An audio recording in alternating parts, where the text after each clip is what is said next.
It is Friday, November 13th. I'm Sam Cedar. And I'm Lucy Steiner. Which one of these stories will you be talking about today?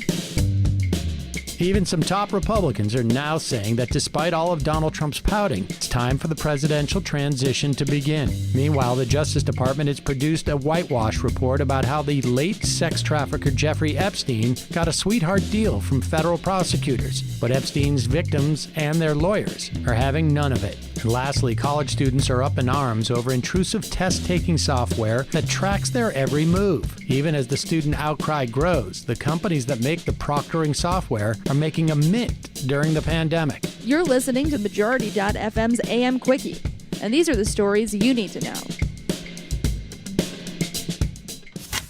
Only 4 of 53 Senate Republicans have congratulated Joe Biden on his election victory, this according to the Washington Post. Several Republicans said yesterday that Biden should be afforded some of the privileges of an incoming president while still declining to risk Donald Trump's wrath by admitting that Biden won. One of the more pressing issues, whether and when Biden will have access to intelligence reports, specifically the presidential daily brief that Trump receives but doesn't read every day. Senator John Thune of South Dakota told CNN that it makes sense for Biden to get intelligence briefings. John Cornyn of Texas, a member of the Senate Intelligence Committee, also said Biden should get the information, calling it just part of the transition. Senators Chuck Grassley of Iowa, the most senior member of the GOP, and Lindsey Graham of South Carolina, the chairman of the Senate Judiciary Committee, also said Biden should receive classified briefings. Senator Susan Collins of Maine said, quote, President-elect Biden should be receiving intelligence briefings right now. That is really important.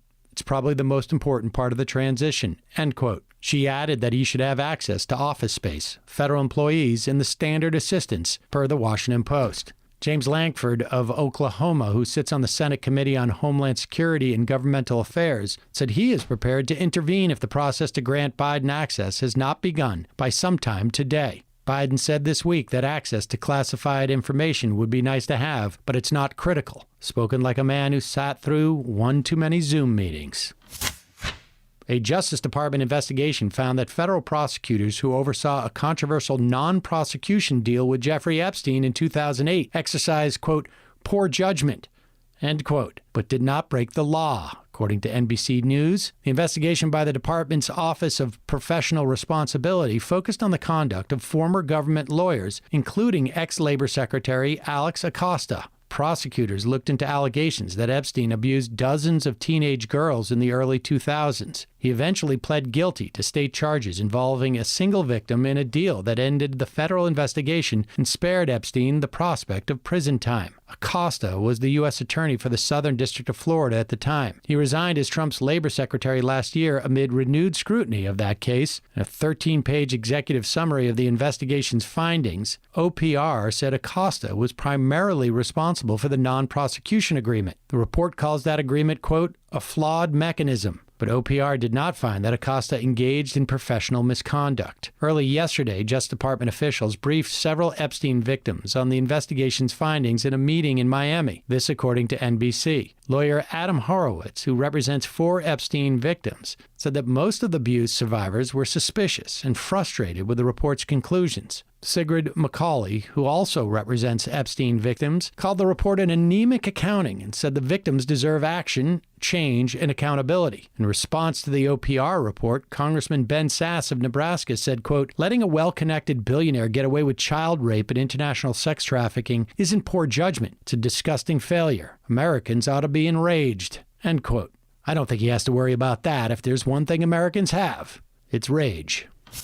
Students around the country are fighting back against an intrusive new form of digital spying, online test proctoring software, which has taken off during the coronavirus pandemic. The Washington Post reports that online proctoring companies have taken in millions of dollars, some of it public money, from thousands of colleges in recent months, but they've also sparked a nationwide school surveillance revolt. One system, Proctorio, uses gaze detection, face detection, and computer monitoring software to flag students for any head, eye, or mouse movement deemed abnormal. A student can be flagged for finishing the test too quickly or too slowly, clicking too much, or not enough. Students argue that the testing systems have made them afraid to click too much or rest their eyes for fear they'll be branded as cheats. Some students also said they've wept with stress or urinated at their desks because they were forbidden from leaving their screens. The Post reports that student rebellion over the software has erupted into an online war with lawsuits, takedowns, and viral brawls. Some students have even tried to take the software down from the inside, digging through the code for details on how it monitors millions of high-stakes exams. Thousands of college students have signed petitions to cancel online proctor deals in at least 9 states. Others have organized letter-writing campaigns to administrators, arguing the technology is too invasive to support. Students have also pointed to the company's troves of personal video data as a major vulnerability for cyber attack. In July, hackers published more than 400,000 records taken from one of the company's, Proctoring, including names, passwords, and home addresses. A few schools, including the University of California at Berkeley,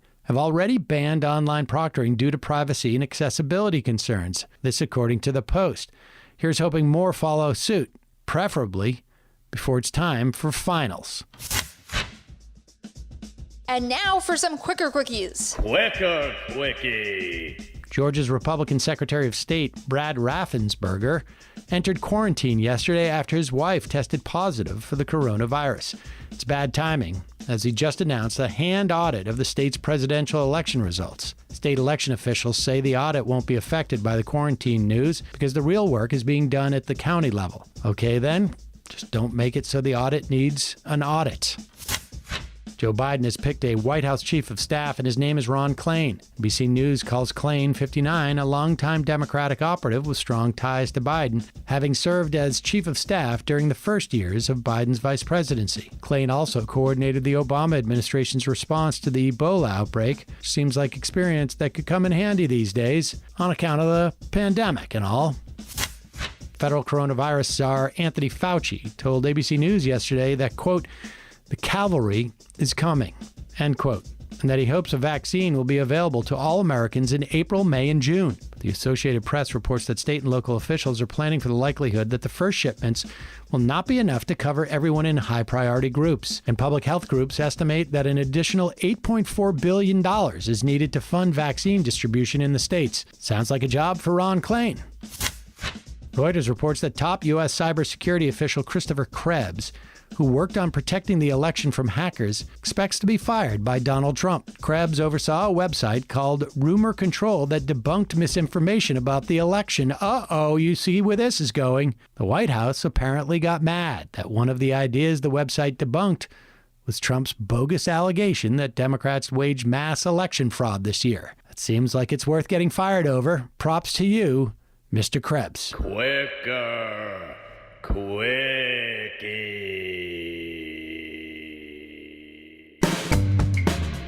That's all for the AM Quickie. Join us this afternoon live at noon for the Majority Report, or later as a podcast.